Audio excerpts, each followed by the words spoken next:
Hang on. All right, go ahead. Sorry, Bill. Yeah, what I was saying is Farhan in the beginning of the year taking one-year flyers on a lot of these starting pitchers as well as some of the players he picked up, thinking that maybe in July he would be the seller.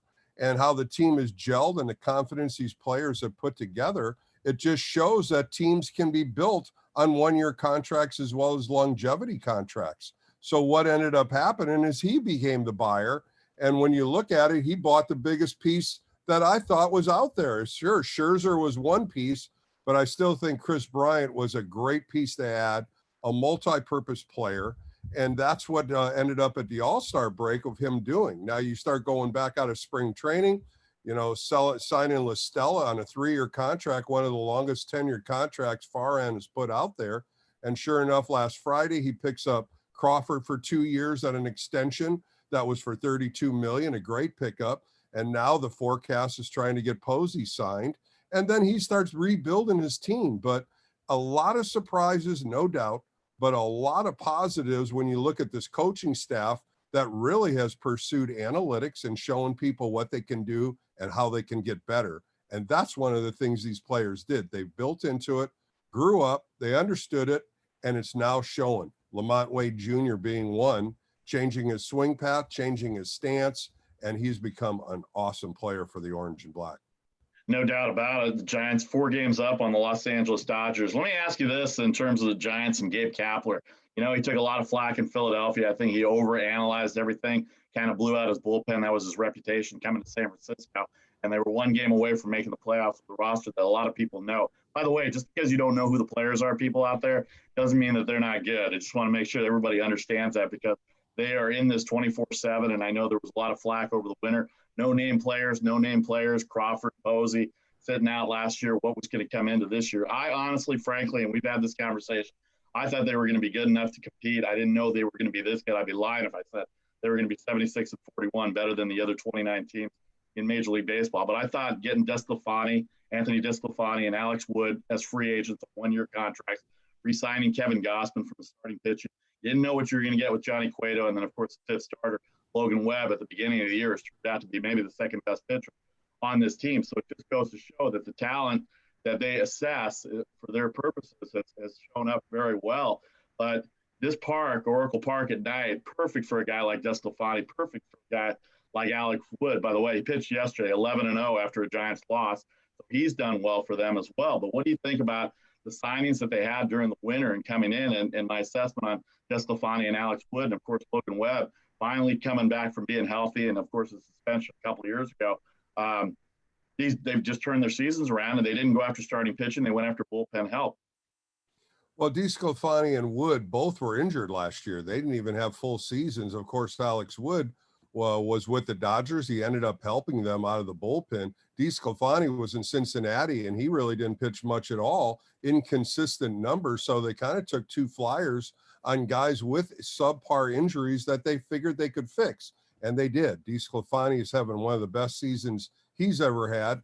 Alex Wood, inconsistent in the month of June, better in July and now in August. Had a couple bad starts against Arizona where he threw really well for 5 innings, and then he gives up 5 runs and 13 pitches. So, things go up and down in your starting staff, but there's stability. They're stable. They're veterans. They understand what they have to do to get ready. Johnny Cueto, on the other hand, last year on a multi-year contract, I call him the entertainer. If he's on, he can entertain you and he'll shut you down. But if his breaking ball isn't flat or it's not sharp, it turns flat.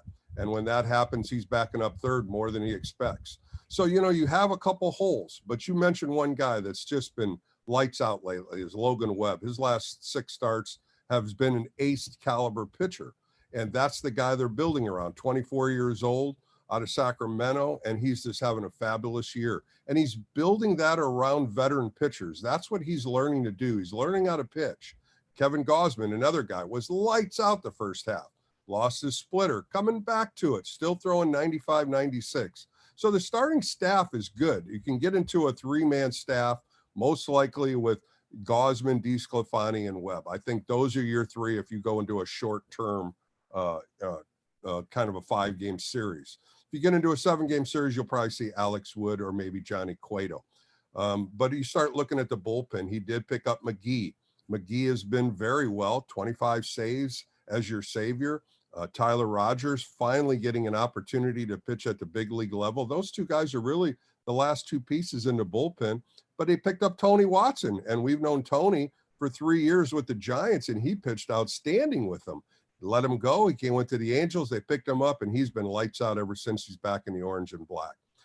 Dominic Leone, another guy, a flyer on. He's done well. He's getting a little tired now. The velocity's down. The pitches are starting to go up. This bullpen has been used a lot. And Vasu, you and I talk about this. You can't keep burying these guys. It's a month of August. The next 2 weeks, the last 2 weeks of August, they're going to play some big-time competitors starting today against the New York Mets for 3. They get Thursday off. Then they go to Oakland. Then they go to New York and Atlanta. Then they come back and play Milwaukee. So the next 2 weeks, we're going to see the grinders grind and see how gritty this team can get. And you played Major League Baseball for 7 years. You've been in some pennant races as well, too. In fact, your rookie year, you're right there until the last day in 1982, finishing second place, third place behind the Braves, who won the division that year. How do you manage? Here's Gabe Kapler, who's been known in Philadelphia. I mean, he did overuse his bullpen. We know that. And now he's trying to build a bullpen. Baseball has become a bullpen game nowadays. You build backwards your pitching staff from the ninth inning on, going backwards. And if you're starting pitcher, you get 5 or 6 innings, unlike your day, where if you pick up the ball, you want to finish the game, right? That's the way it is. But not now, not the way it is. And you get 5 and a third innings, you get a pat on the back, and you get a contract for $20 million. That's just the way it is now in baseball. So let me ask you the difference between Gabe Kapler from his first 2 years in Philadelphia and last year in San Francisco to how he's managing now. You think he's using sabermetrics and analytics to his benefit before the game, but it looks to me like this year that he's going more by touch and feel for game situations, and so that he's not going to burn out the bullpen. And just because it says X, he's not doing X. He sometimes goes off the board and does Y because he knows he's going to burn out a bullpen. So how do you see his managing style a little different from the last 3 years between Philadelphia and San Francisco? Well, I think I start last year when he first came here, and you saw how many coaches he had, and he really didn't know the direction of each coach. And you saw him pick up the bullpen phone. He wouldn't let Andrew Bailey do that. He wanted control over everything. And that's why I think when he left Philadelphia, he was given a coaching staff, and he didn't know who to trust and who didn't. You know, who can I depend on? Who can I talk to? When he came over here with Farhan and Scott Harris, he got to pick his coaching staff. He got to manage his coaching staff. His first year, I think he tried to be the control factor in the 60-game season. I think what he learned is he can't do everything. So this year, Andrew Bailey, the 2 pitching coaches, the people in the bullpen, and he let them come to order, and let Bailey figure out the pitching. Still get his hand into it, but I think Andrew Bailey has really made this pitching staff who they are. What starting pitchers throw, how many pitches they throw. You always see him standing next to Kapler in the dugout. And I think the communication's totally different. He has to do this. Same thing with Kai Correa. He's given Kai Correa the infield defense. Ron Wotus also is included in that. But he's giving coaches opportunities to coach. And that's what I see the big difference in this year than last year. Hitting coaches constantly talking to hitters. Last year, you didn't see that. Last year, it was like all the coaches were worried on what we could do and what we couldn't do. They didn't want to get in trouble. They were young coaches that never even played in the big leagues, but their knowledge of the game with, like you say, analytics, sabermetrics, all that, that's where their knowledge came from.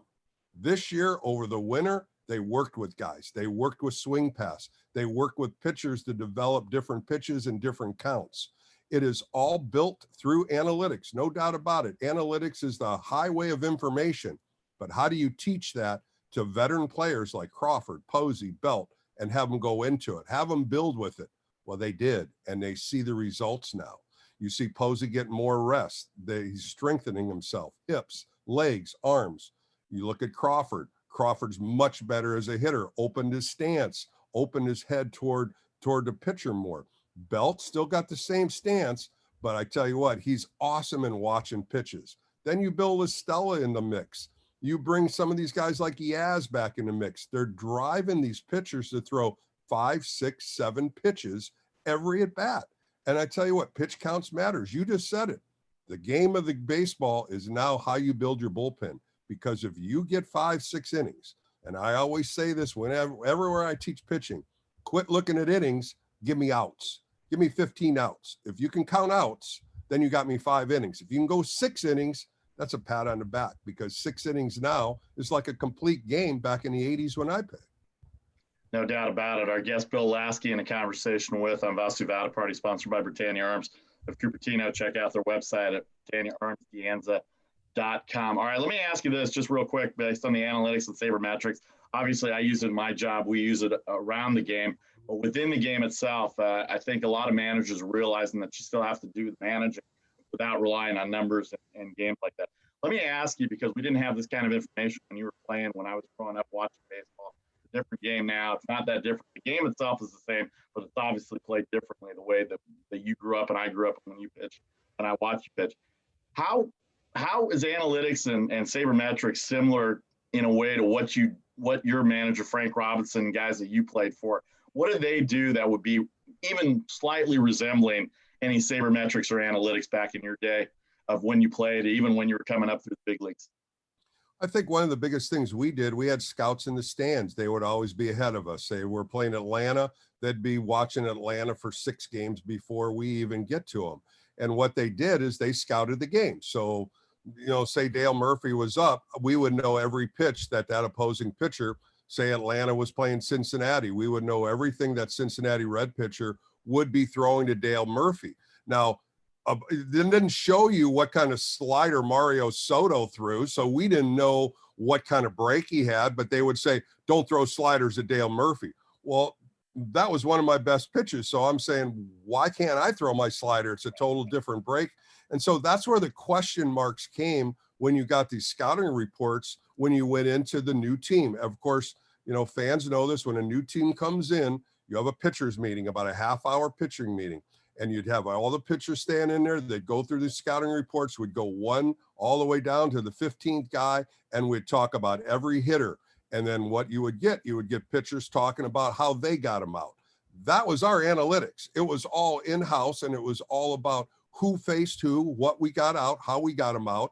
And then guys that couldn't throw to these guys, that struggled, because that was what we had to do. And you know what? It was really about the eyes of a scout. And that's what we had to rely on. There was no graphics. There was no computers back then to give us all the information. That's why I'm saying these guys now, if they don't use analytics, if they don't use it and understand all this information they're getting, then the game's past them, because this is what I would love to have, to know about every hitter, about what count they look at, where he can bury them. Are they first pitch hitters? Are they aggressive at certain pitches? Because that's what you get when a reliever comes in. You always see the hitting coach with their laptop come over there, and they're literally showing the hitter what and how he throws and what he throws on certain pitches.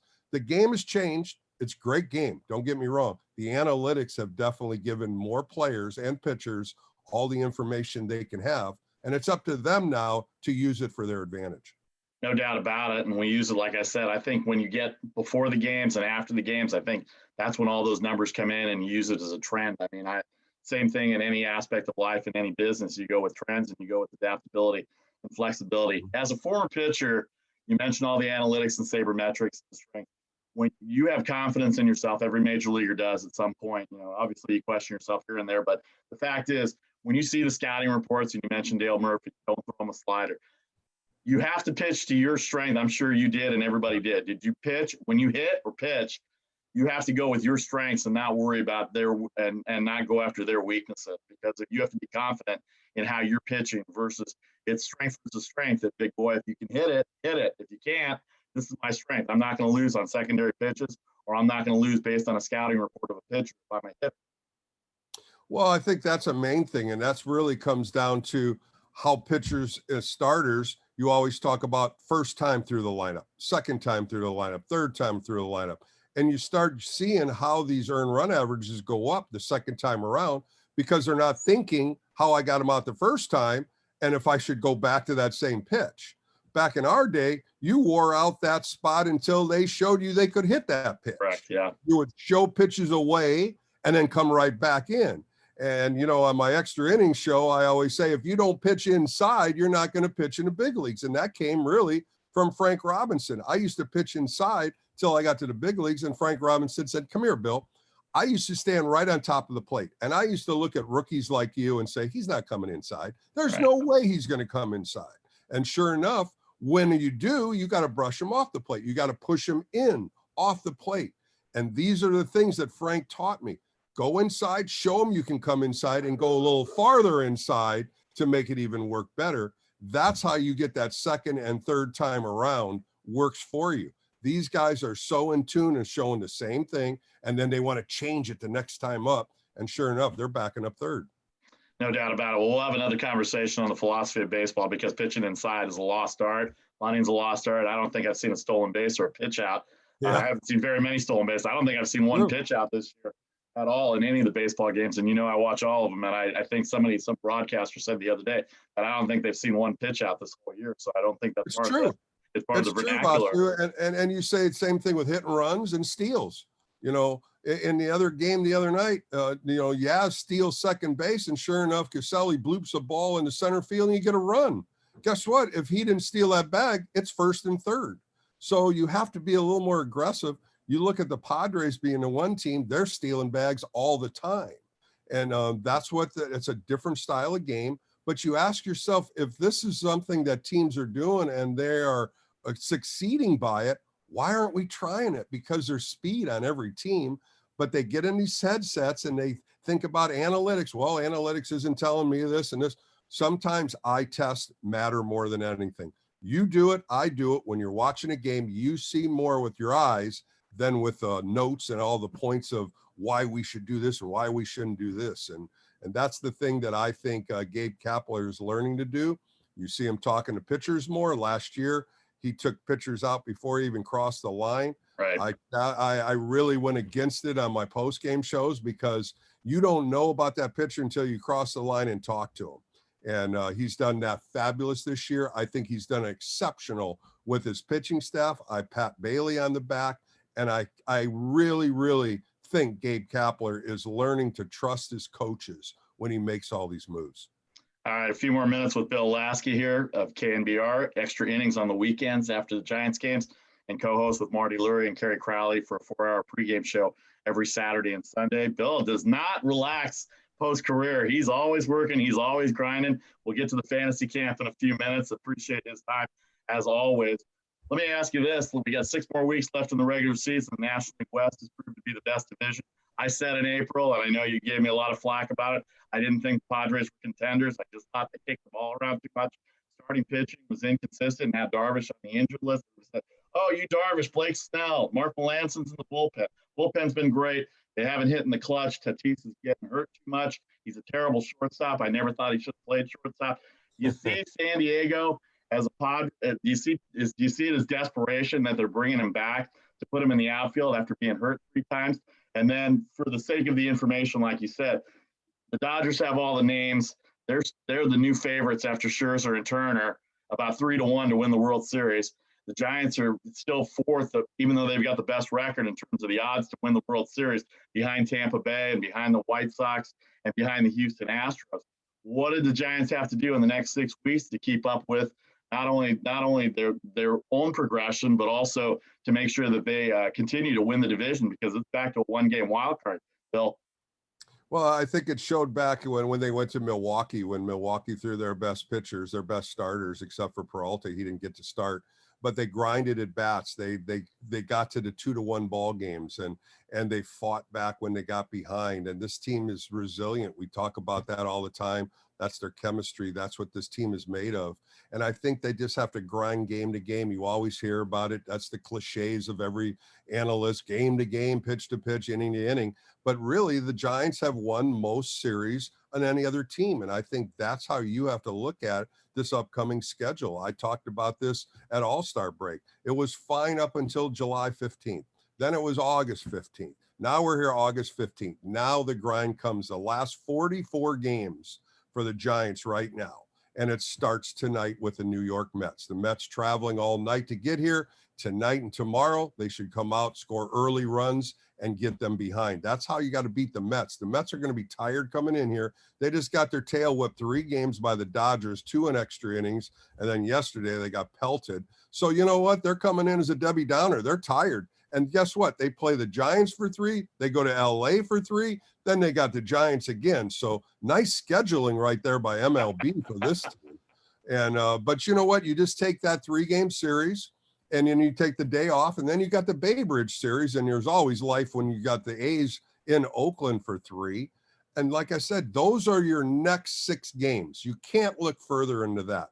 The rotation is outstanding for this Mets series. You got Gausman today, Webb tomorrow, DeSclafani on Wednesday, then the day off. Now they come back. I don't think Cueto's going to be back until they go back to New York. Then you come right back with Alex Wood on Friday, Gausman Saturday, and Webb Sunday, and there's 3 against the A's. So they are manufacturing good probable starters. I think the day off helps them on Thursday to rejuvenate that bullpen. But you just got to go day to day, and I'm going to continue to say series to series and keep looking at the scoreboard. We always watch the scoreboard now, and the Dodgers are coming home off a long flight. They're playing the Pirates. And then everything starts getting to be equal because, you know what? The Mets go down and play them next. The Phillies come and play San Diego. Everybody's starting to play high-end contenders. And when that happens, you just don't know when you can pick up a game or when you lose a game. And the Giants just need to continue to keep playing competitive baseball. Win series, that's the key, because you're not going to win every game. You think ball players today, they see the schedule, they see the contenders they play, because it happened against the Pirates after a big series. I forgot who they played the series before, but I think it was the Dodgers series. 3 out of 4 they won in LA, and then Pittsburgh came in and won the first 2 games. You think? I hope guys don't look at the schedule. Every team has major leaguers, and I hope they don't take a game off per se. Take a game off, but it's not easy to win every game, and you have to respect your opponent. And do you think today's players sometimes they look at the schedule and they go, "Oh, we've got this team. We've got that team." I hope they don't, but you know better than I, because a big series in LA is not the same as a weekend series against the Pittsburgh Pirates from a fan standpoint. Yeah, I think fans see that more than players. I think players know that you might get a rested day when you're playing a team like that. You might get a day off. You might not have your strongest lineup in against the Pirates or a lower end team. But at the same time, right now, you got to put the foot on the accelerator pedal. You can't lay up on any team. No days off. Yeah, there's no days off. And the days off you get are the scheduled days off. I like what they did with Buster Posey. I think that is one of the things that the Giants are doing, and seeing this, not just with Buster Posey, with starting pitching, giving them a week here, a week there. Because when you start looking at what they did last year, I think Gausman threw like 60 innings. He's got 140 innings already. And it does wear and tear on you because your body isn't used to that like it did last year, the year before. He hasn't pitched this many innings. So they're definitely gauging rest time and to get him to that finish line and then beyond the finish line. So I think what we're saying right now is you can't look at teams that are in last place. You can't look at where they are in the standings. You still got to play Colorado 6 times in Colorado, where they're almost as good as their home field like the Giants. They play so much better in Colorado. And then you start looking, when you play Arizona, you play Arizona one more time, but you also play the Dodgers one more time around Labor Day, but you play the Padres 10 more times in September. And I think those 10 games, we're going to see who's healthy on the Padres, because you know they're going to push that series that month of September, and it's going to be head-to-head matchups. And I think that's what's going to help the NL West and decide who's going to be second, third, and wild card, and who's going to take first. And let's hope the Orange and Blacks continue to keep playing like they are and continue to keep in first place. They only lost 1 game since July 28th, and that was the other day when they lost to Colorado 4-1. Don't take anybody for granted, because the San Diego Padres just got beat 3 out of 4 by Arizona over the weekend, including a Taylor Gilbert no-hitter on Saturday night. They end up winning on the weekend. All right, Brandon Crawford, Buster Posey, Brandon Belt, the forever Giants, as you like to call them on your radio station over there, the 3 world championships that they've had. What have they done differently to come back in 2021? Posey took the year off.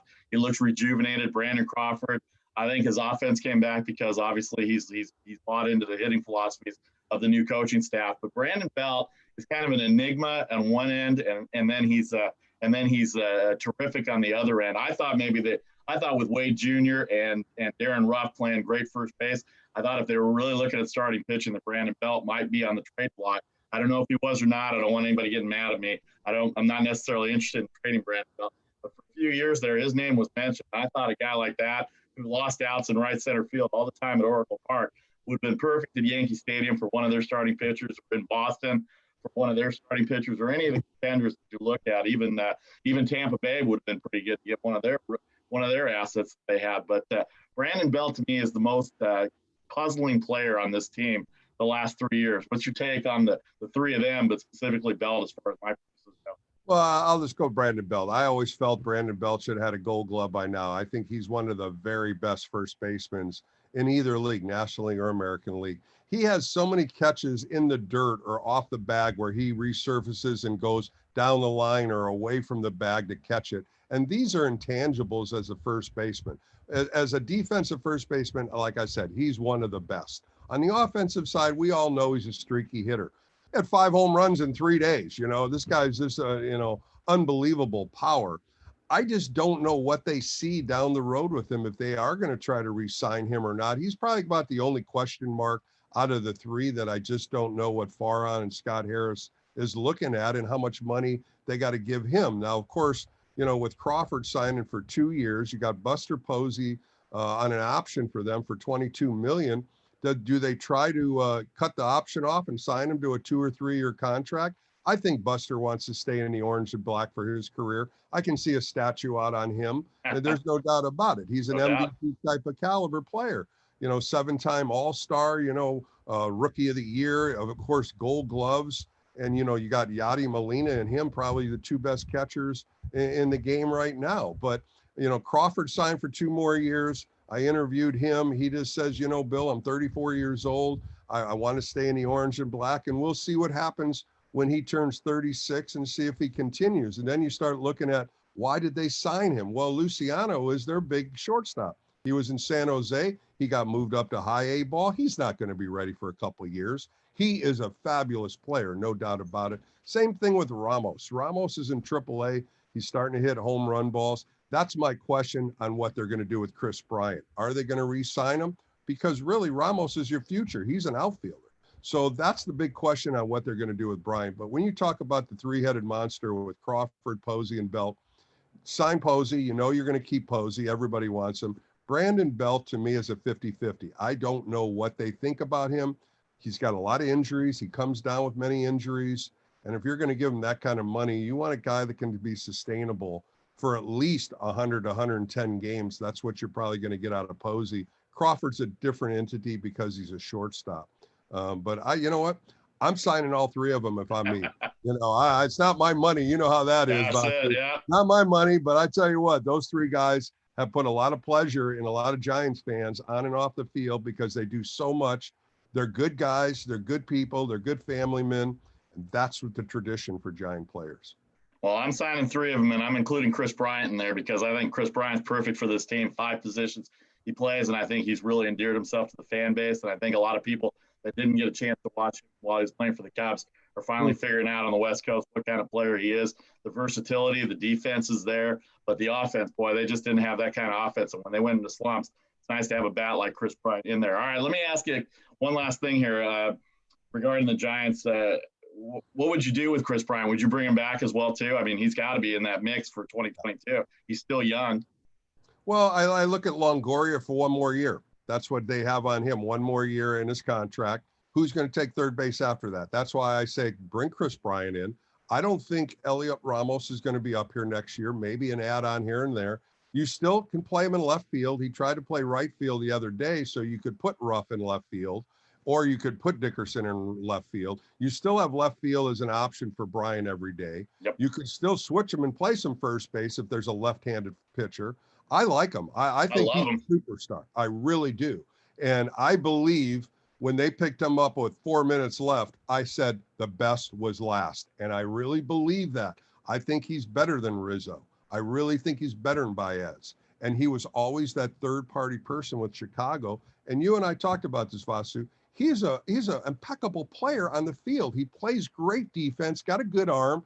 He's got great legs, good speed, and he hits that inside pitch. And when you hit that inside pitch, he hit lasers on that inside pitch. Goes the opposite way. Everything you want in a player under Farhan and Scott Harris, he checks all the boxes. That's why I think, and I hope, and you hope too, that he'll stay in the orange and black and give him a 5-year contract. Yeah. That's what he's looking for. That's what all these big superstars are getting, 5 years, 6 years, 7 years.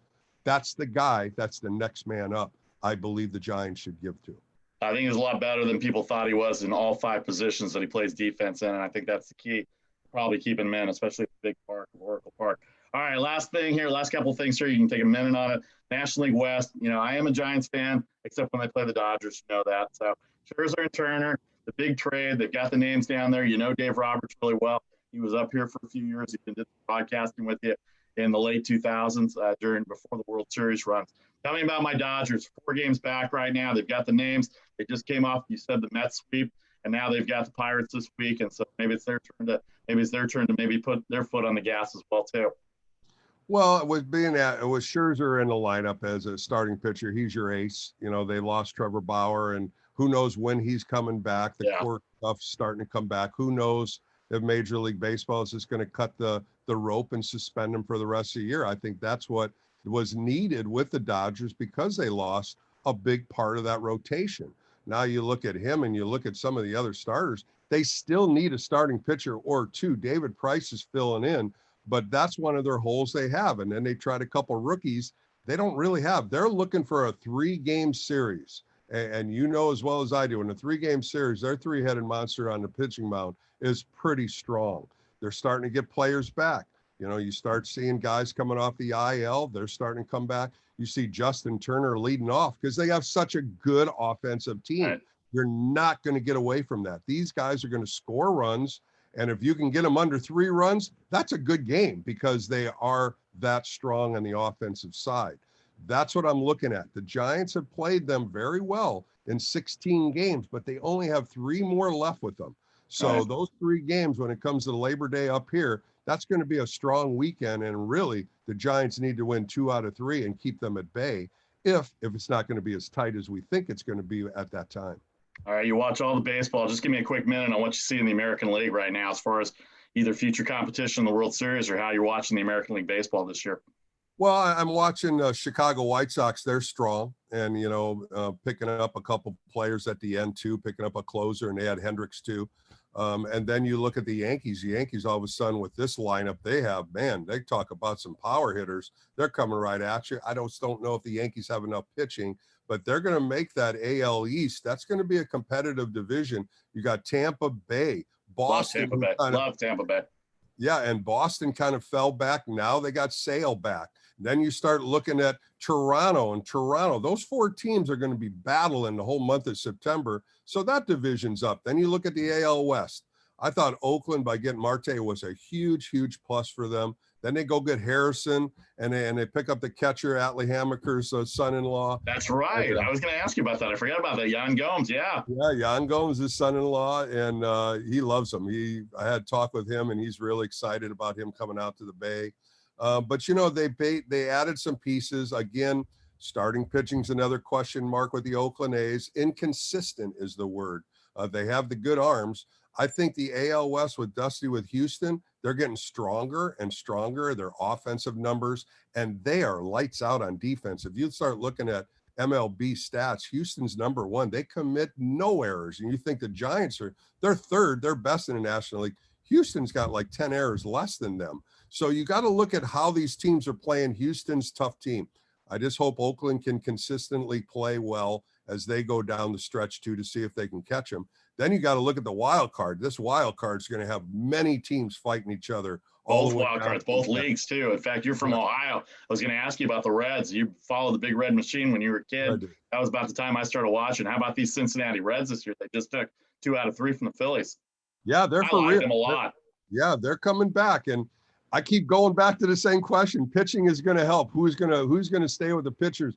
who's going to make the starting pitching sustainable? That's the thing. Sonny Gray pitched good. He's coming back from injury. Then you start looking at the bullpen. Do they have enough arms out of the bullpen in Cincinnati? That's about the only question I can see, because they can mash. Votto just went off so well hitting all those home runs last week. And, he keeps pointing to his back. I got you. Come on my back. I'm taking you to the promised land. You know what? The Reds have a great organization. David Bell's doing a great job over there. And you start looking at the National League, who's going to win the wild card? Cincinnati. Now you got Atlanta in first place. St. Louis is there too. Well. St. Louis is there too. Yeah, and the Mets, they just seem to falter. And I don't think the Mets have enough. DeGrom's on the shelf. That's their biggest weapon.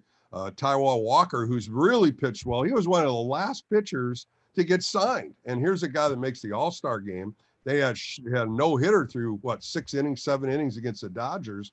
He's pitched well for him. But I just don't know if the Mets have enough offense. I've always asked that question.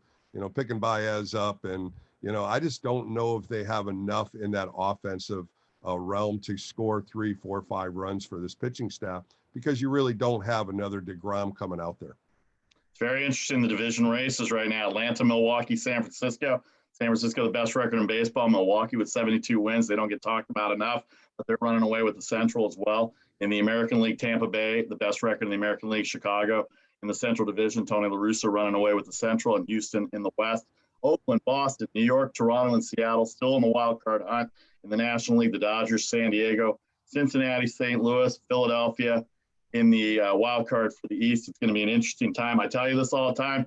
143-19 for the Giants, except for the 19 against the Dodgers, Bill. Yeah, no, I'm a friend. I love the organization. I love listening to you. You got fantasy camp coming up this year. You didn't have it in 2020.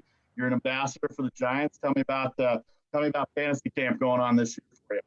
Yeah, I've done 15 years of fantasy camp, and the first one is in Scottsdale, Arizona. It's a week-long camp, January 9th through the 16th. We stay at the Marriott Suites, beautiful hotel. We play baseball every day, starting Monday. We do workouts Monday, Tuesday. We separate and make 8 teams. We do a practice game Tuesday, and then it's on. We play 3 games, afternoon game Tuesday, 2 games Wednesday, and then we seed it. And then we go into a tournament format on Thursday, Friday, and then the top 4 teams play on Saturday. But it's a great time. A lot of older players, of course, let the old guys play, as Craw had it. But we do that in Arizona. And then I do a 2-day camp in November at Oracle Park. We stay at the visiting side locker room. We play November 21st and 22nd, and that's at Oracle Park. We have a workout in the morning, play a game in the afternoon, and then we play a doubleheader on Tuesday. We only use 4 teams for that one, but that's turned around real well. A lot of people like that because you don't have to travel. A lot of people don't want to go to Scottsdale for a week, but then there's baseball players that love that because they want to try to play baseball for the week. And as we get older, Vasu, the body doesn't turn around as fast as we want it to be. A little stiffer and a little sore. Because you guys go out at night after all the games during the day. You go out at night, and that's part of the problem too. Not supposed to say that. Oh, okay. But it's great. It's a great time. It's a fraternity, to tell you the truth. It's a fraternity and sorority because I invite women, and women love it, and they get first-class treatment.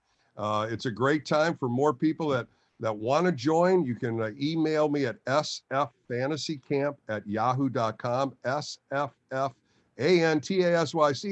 all one word, at yahoo.com, or you can call my office at 650-342-5443, 650-342-5443, and you'll even get a call back from me on those calls. So very nice. It's a good Fantasy time. camps. Didn't have it in 2020, so they're going to have 2 this year. The Oracle Park experience is great. Having been to Oracle Park 1,000 times, you get a first-class view of the park.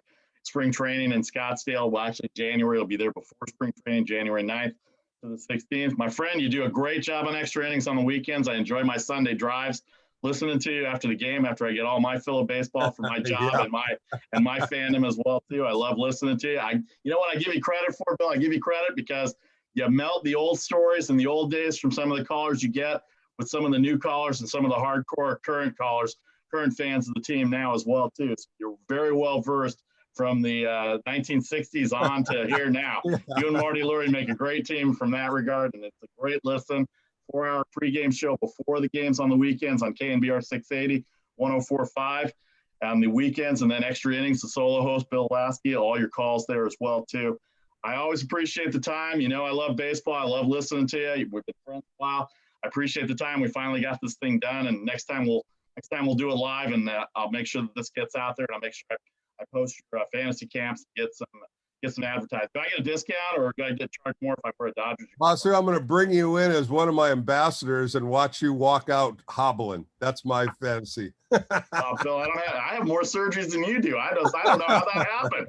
I don't know how that happened. My San Jose State days killed me, I guess. So we'll just have to go from there. Bossy, thanks again for my pleasure, Bill. Hope you had fun. Yep. I enjoyed talking ball with you, and we'll talk again real soon. All right, Vasi Vadaparty, a conversation with Bill Laskey. Check out his fantasy camp, as well as KNBR 680 on the weekends, pregame show with Marty Lurie, Kerry Crowley, extra innings, the solo host after every Giants game on Saturday and Sunday. It's a great listen. The fantasy camp, SF Fantasy Camp at yahoo.com. Bill, I appreciate it. Hang on for a second. We're sponsored by Britannia Arms of Cupertino, BritanniaArmsDeanza.com. Check it out. Mention you heard our show on here when you go over there and talk to Mike and Tony as well. All right, a conversation with Bill Laskey. Thanks to everybody on Facebook and YouTube. We will see you again soon. Take care.